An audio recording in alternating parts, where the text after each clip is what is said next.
Тий, энийг бол улсаа сүрэлнэ гэж хэлээ тий. Энд чи сүрэл биш л тий. Магадгүй энэ төсвөөс тодорхой хэмжээнд хувь хүртжээдэг тий, шимэгчилж байдаг энэ төрлийн өндөр дээд албан тушаалтнууд байгууллагын дарга нарын хувьд бол тий энэ иргэдийнхэн нуруунд дээрээс 9% ачааллыг нь бууруулах нь сүрэл байхыг үүсэхгүй. Дарга нарын хувьд сүрэл байх магадгүй.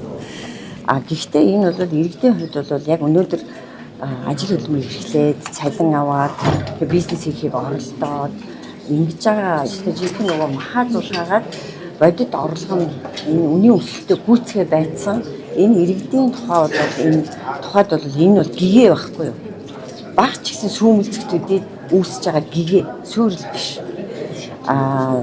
Тэгээд энэ нь бол орон зай байгаа. Би ямар хэлдэг те 2025 оны төсөв дээр 7 хоногийн дотор 2.3 их найдын цомгтгол төсвийн цомгтгол гэх юм уу хийгээд оруулаад ирж ирсэн 7 хоногийн дотор.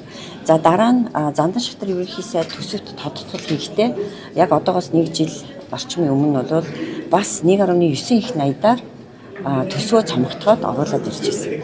Тэгэхээр одоо төсвийн цомгтголд бол орон зай бол дандаа байдгийг.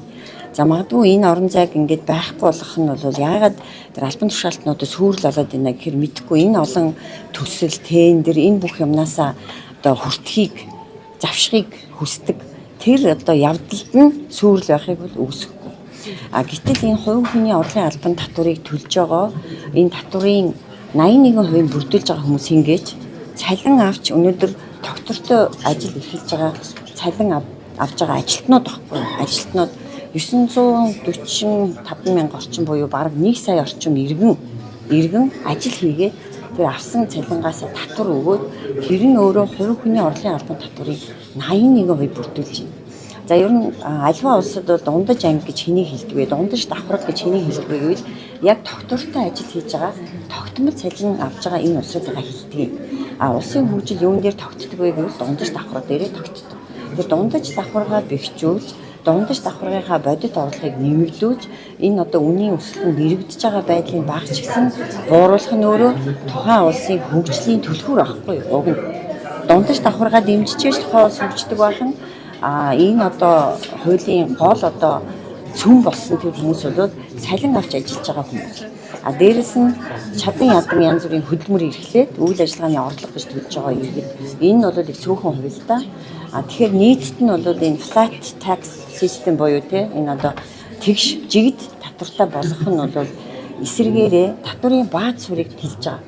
Татварын бааз суурь. Өшөө бол яагаад вэ гэдэг ингэхээр мэдээж энэ чинь төвхтөл нь шүү дээ татвар төлөх. Тэгээ компаниуд нь хүртэл одоо бараг татвараас сэргийлэхийн тулд те нэгдүгээр нийгмийн даатгалын шимтгэл давхар төлөх нь өөрөө дарамт учир цалингийн нь бол өндөрслөх ямар сонирхолгүй байдаг. Цалин өндөр болохын хэрээр яаж юм татвар аваад байгаа учраас. Тэгэхээр нөгөө талдаа энэ компаниудад бас маш их ашигтай ажилтнуудынхаа цалин нэмэх юм боломж нэмэгдэж байгаа юм. За тэгээд үүнтэй холбоотойгоор нөгөө далд эдийн засаг үүсдэг тийм нөгөө татвар өндөр байхын хэрээр эдийн засаг далд сүйдэрт ордог. Тэгэхээр энэ далд эдийн засаг хөндлөн далд эдийн засаг байх болно. Үүгээрээ бол татвар төлөлт нэмэгдэнэ. Энэ дээр би ганцхан жишээ хэлэхэд нөгөө аж ахуйн нэгжийн орлогын албан татварыг чинь бас доод босхийг өндөрсгсөн шүү дээ. За тэгэнгүүт дахиад төсвийн цоорхоо гараад нөгөө төсөв маань сүйрхнэ гэж ярьжсэн боловч өнөөдрийн байдлаар юу болж байгаа вэ те? Эдийн засаг бол одоо тэр бизнес эрхлэгчтэй боломж олсны хэрээр хэлж байгаа. Тэр эдийн засагт ч гэсэн бол энэ хор хөнөөл ерөөс учруулахгүй эсвэргээрээ энэ одоо хэмнэгдэх гээд байгаа энэ 2.6 их найд бол төрд очиж төрийн албан хаагчид албан хаагчид хийсэлээ төрийн өндөр дээд албан тушаалтнууд тэр татвар төлөгчдийн 9% буюу 2.6 их найдыг буруу зөрүү өрхийн оронд тийм үү иргэд нь өөрснөө тэр 9% авч үлдээд өөртөө зарцуулах нь аль нь илүү зөв зарцуулалт болох вэ?